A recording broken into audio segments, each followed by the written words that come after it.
Thank you for listening. I'm Makoto Watanabe from RICOH Company. Title is Analysis of Mixed Gases using Ion Mobility Spectrometry and MTS.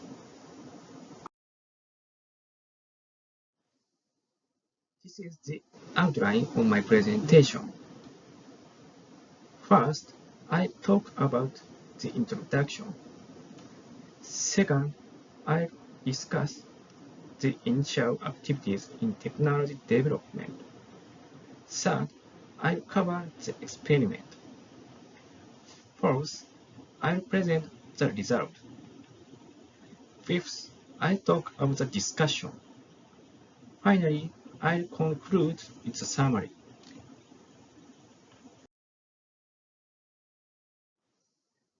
First, I'll explain about the introduction. This page is about our review of past periods in technology development and motivation for utilizing DFSS. When we look back at our past development periods, there were various complaints and frustrations. Example, we failed the reliability test again. I can't stand it anymore. Significant improvements were needed at the time, but they were impossible due to a lack of time and money. We are constantly dealing with market troubles and don't have time to rethink our work processes. We worked so hard to develop it, but it didn't sell at all. Focusing only the negative aspects of our failures can be mentally exhausting. So we also share the positive aspects of what we have done well and learned from them for the future. We reflected on the situation, thinking that if we had been able to do certain things at the time, we might have overcome that obstacle. Example, if we had focused on robustness from the beginning, we might have handled it better. If we had known the difficulty of reaching the target quality level from the beginning, we might have designed it better. If we had fully understood the customer's needs and wants from the beginning, it would have sold well. Robustness is within the scope of the target method, but design ideas to achieve target performance level and understanding customer needs and wants are outside its scope. On the other hand, DFSS includes them within its scope.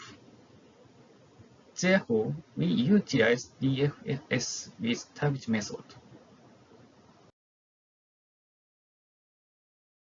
This page is about utilizing DFSS with target method. This figure was cited from Shin-Taguchi's paper in Journal of Robust Quality Engineering Society, and I translated the Japanese part into English. This is a flowchart that illustrates corporate strategy using DFSS with target method. To efficiently bring a product to market, it is necessary to thoroughly prepare technical information before the product planning stage. And to accumulate technical information, it is necessary to gather the voices of global customers, conduct basic research, and set up proactive development projects. The scope of this study focuses on the R&D activities represented by the red box.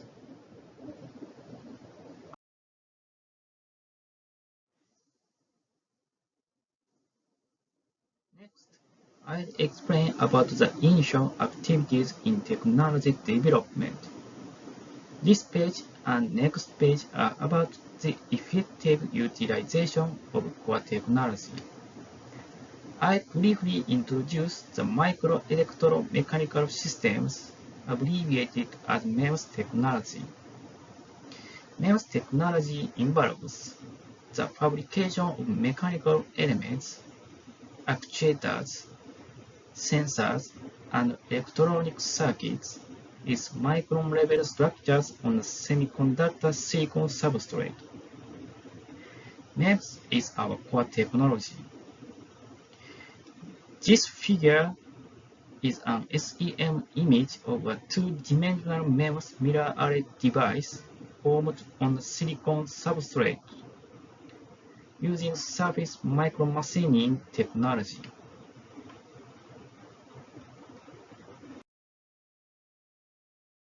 Next, I briefly introduce field asymmetric ion mobility spectrometry, abbreviated as FAMES technology. FAMES technology involves ionizing gas molecules and using the difference in mobility of these ions under an applied electric field to detect differences in their velocities based on the type of gas molecule. This figure is an overview of FAMES technology. As shown in Figure A, an asymmetric high-frequency AC electric field is applied in the vertical direction. The ionized gas molecules move in a zigzag pattern, and only those that are balanced pass through and reach the detector. As shown in Figure B, the bias from the symmetric line is called the compensated voltage, abbreviated as CV, while the magnitude of the positive part is called the dispersion field, abbreviated as DF. As shown in Figure C, a heat map data is obtained by plotting the CV on the horizontal axis, the DF on the vertical axis, and the ion current represented by colors. Since the heat map image changes according to the type and concentration of gas, it is possible to identify gas molecules through data analysis. FAMES technology has the capability to detect multiple gas components with a single device. FAMES technology FAMES is our core technology too.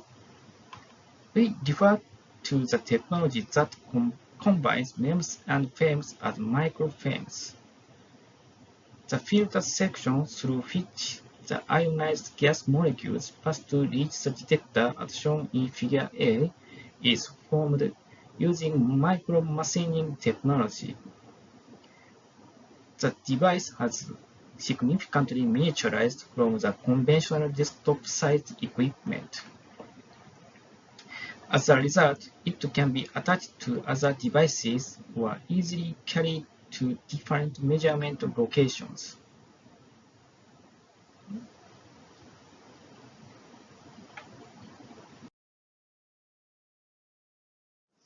This page is about exploring markets that welcome micro-FAMES technology. We believe that targeting markets that welcome our core technology would be advantageous for entering new markets. Step 1. To explore such markets broadly, we collected raw voice, abbreviated as RV, from customers at the technology exhibition. Step 2. We discussed the raw voice as a team to understand the essential requirements known as Voice of Customer, abbreviated as VOC. Step 3. We organized the results of our discussion using a matrix. This figure is a T-shaped matrix of quality function deployment, abbreviated as QFD.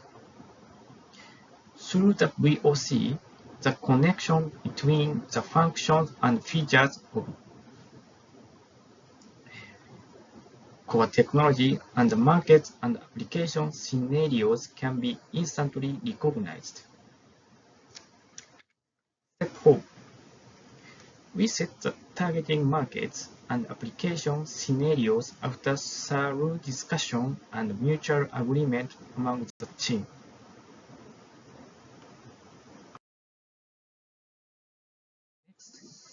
This page is about setting technical goals based on VOC. We illustrated the target application scenarios and shared the envisioned use cases of our core technology as a team. Then we designed a system to meet customer requirements within those application scenarios. For example, at present, sensory evaluation of odors by professionals is conducted manually. In contrast, the ideal scenario would be odor evaluation using a measurement system. Both the input and output, the measurement system are the type and concentration of gases. And we consider noise factors according to the application scenario. Following the basic law of QFD, we set target values for the performance level beta J and robustness level eta J.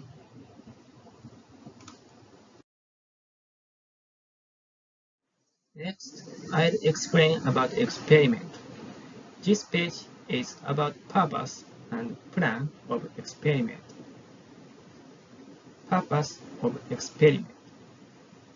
In R&D activities, we want to quantitatively understand the gap between target value and current performance level. This is because we focus on creating designs that overcome major technical weaknesses. Plan of experiment. To understand the current performance level, we will utilize the principles of target method,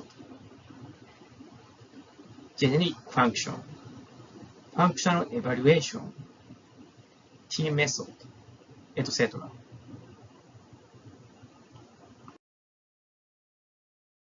This page is about function evaluation.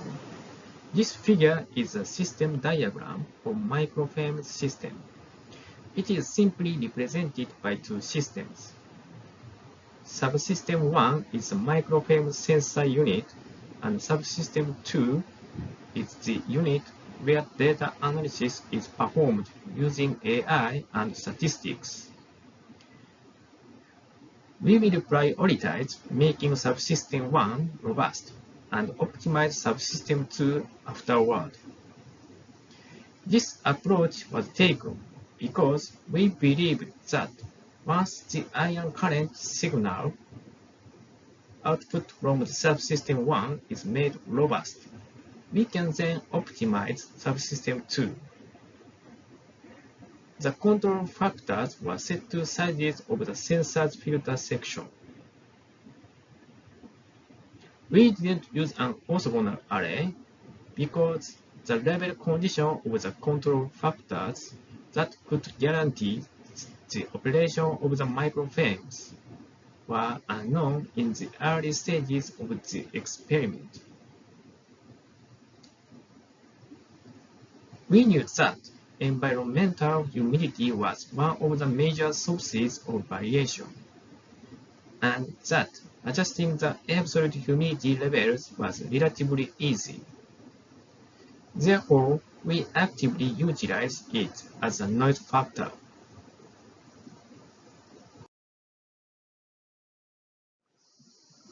Next, I'll explain about result. This page is about result of the experiment. As shown in figure A, we confirmed the operation of the microfilms prototype with a specific single gas and were able to obtain heat map data. Figures B and C are cross-sectional viewing along the A dashed line of the heat map data from figure A. The spectra have the CV on the horizontal axis and the ion current on the vertical axis. As shown in figure B, when the environmental humidity was varied with a fixed gas concentration, the single gas mixed with moisture. It was observed that the peak position in the spectra shifted in the CV direction and the peak intensities varied. As shown in figure C, when the gas concentration was varied while keeping the environmental humidity constant, it was observed that the peak intensity of the spectrum did not increase proportionally with the concentration. The ideal function of the microfilm system is for the peak intensity to increase linearly with gas concentration. However, if there is significant variation in peak intensity even at the same gas concentration,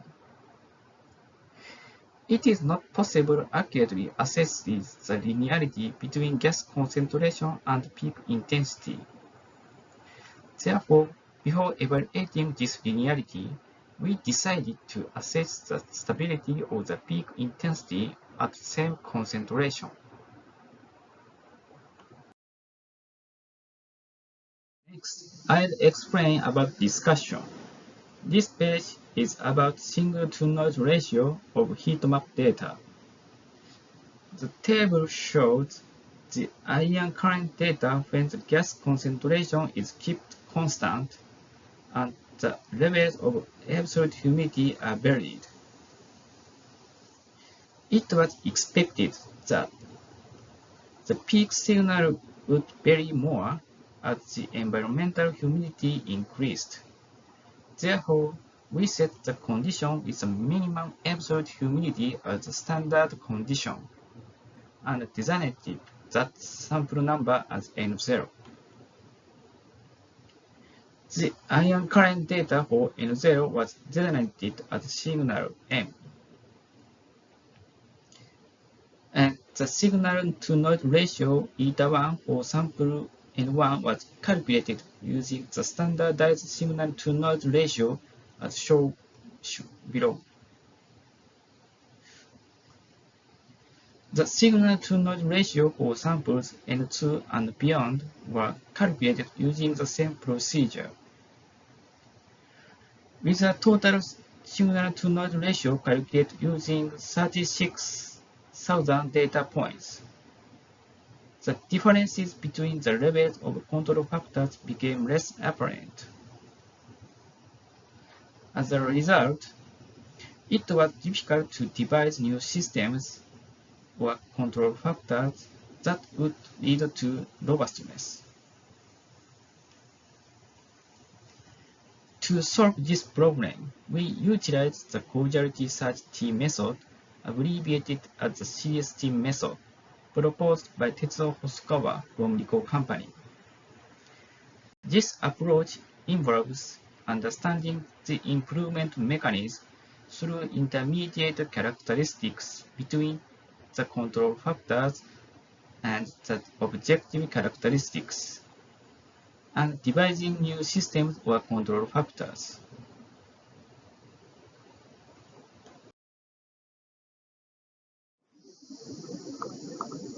Next, this page is about the CST method. There are three parts in development activities. In management part, we first define the measurement property Y. The Y must be a substitution for the voice of customer. In synthesis part, we select or divide the systems and control factors. And in analysis part, this is the main part in the CST method. In this part, there are lots of intermediate characteristics such as physical property, sensing data, and intermediate properties that were obtained by computer simulation. Changing the level of control factors causes the level change of intermediate characteristics. And changing the level of intermediate characteristics causes the level change of the objective characteristic. So there is a causal relationship from the synthesis part to the analysis part, and from the analysis part to the management part. We quantitatively understand the causal relationship between the signal-to-noise ratio eta and the intermediate characteristics xj, and then devise new systems or control factors.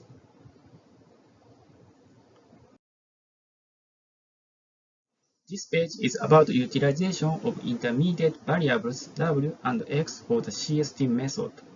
After discussions with the team members, we found that by treating the spectrum as a Gaussian distribution, we can sufficiently characterize it using three parameters: peak intensity A, peak position mu, and peak width sigma.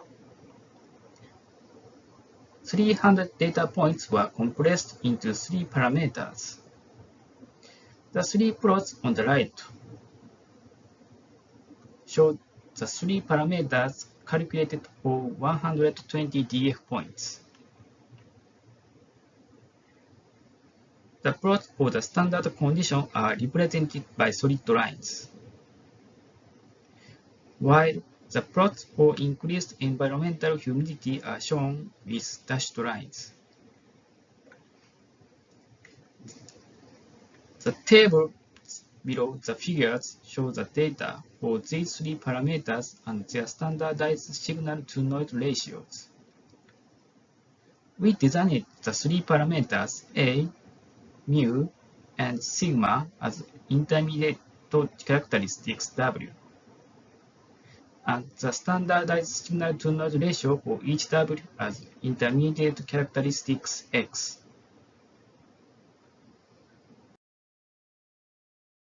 This page is about analysis results of the CST method and devising new systems. The figure illustrates the approach of the CST method. At the objective characteristic, we set the standardized signal-to-noise ratio eta, calculated from the previously mentioned 36,000 data points. As explanatory variables, we set the intermediate characteristics x, which are the standardized signal-to-noise ratio eta w of the Gaussian distribution parameters. We then analyze their contributions using the T method.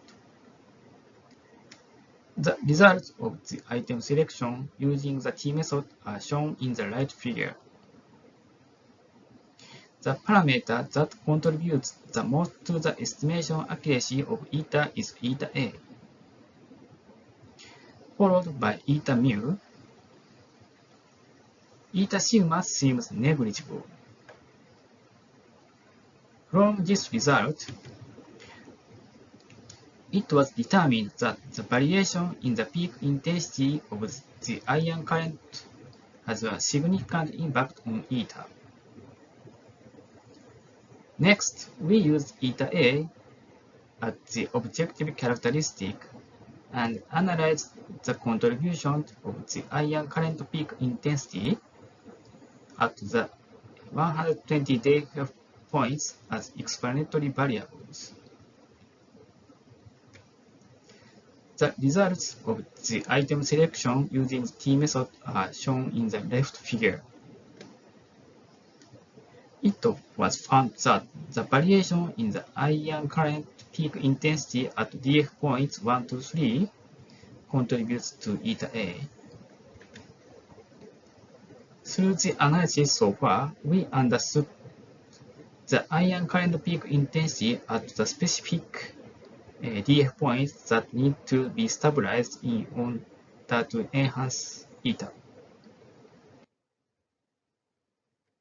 Using that information as a clue, we understood the mechanism of the microfilm system and devised a new system.